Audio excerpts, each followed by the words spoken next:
अकेले अपना सैया के बड़ाई करत है।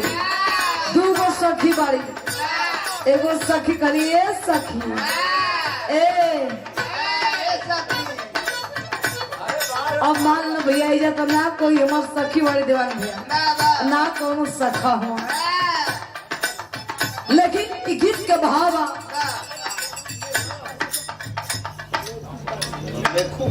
लेखू पासी जी गोश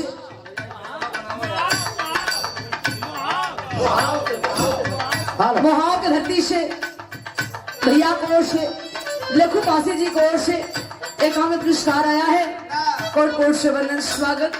लेकिन एक और सखी का सुना सखी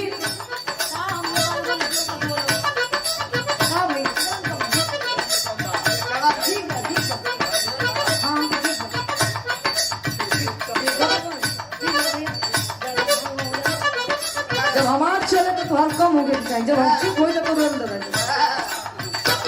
जितना कर मुँह कर लिया। हेलो हेलो से सखी कह दिया सखी सुना कहीं तू पहले अपना सैया का हाल बतावा। कहीं हम हाल का कहीं हमार सैया का इसम जुल्फी है कि जितना ही कहीं उतना ही कम है। देखे सखी कहाँ बड़ाई करी बाबू। हेलो हेलो हेलो का कहे भैया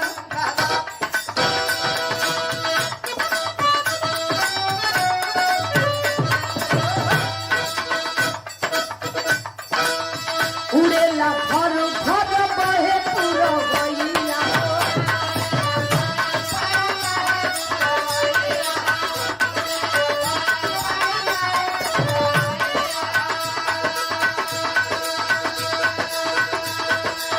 चश्मा पहिरी चपले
सुना सुना इतने ना और गले का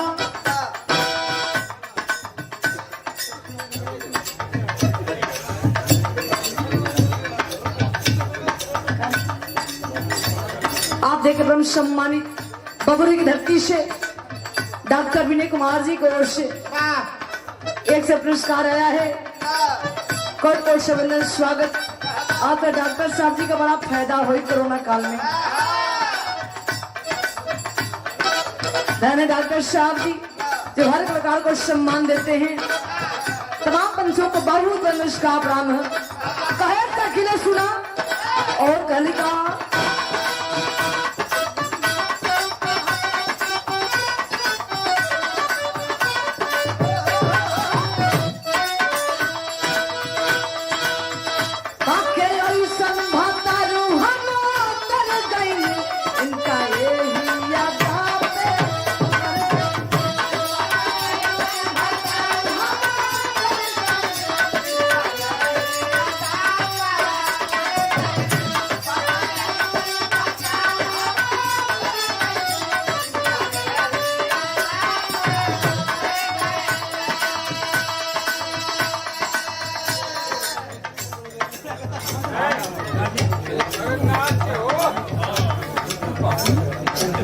आप देखे धामोपुर गाजीपुर की धरती से दीपक जी को सम्मान में 5 मिनट सम्मान किए हैं।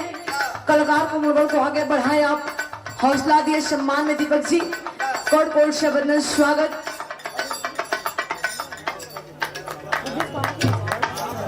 आप देखिए ब्रजेश पासी जी अख्तियारपुर के धरती से अक्सर सम्मान आया है।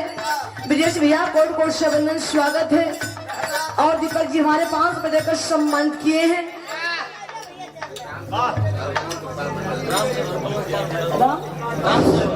आप राम सेवक जी पान भंडार हर बलमपुर से बा। अच्छा भाई पान लगाई ना, खाई के मंगहिया के पान राजा हमारे जान में बका। कोई शब्द स्वागत समय भावे लेकिन कहे बैठी सुना ठिका ताके ऐसन भतार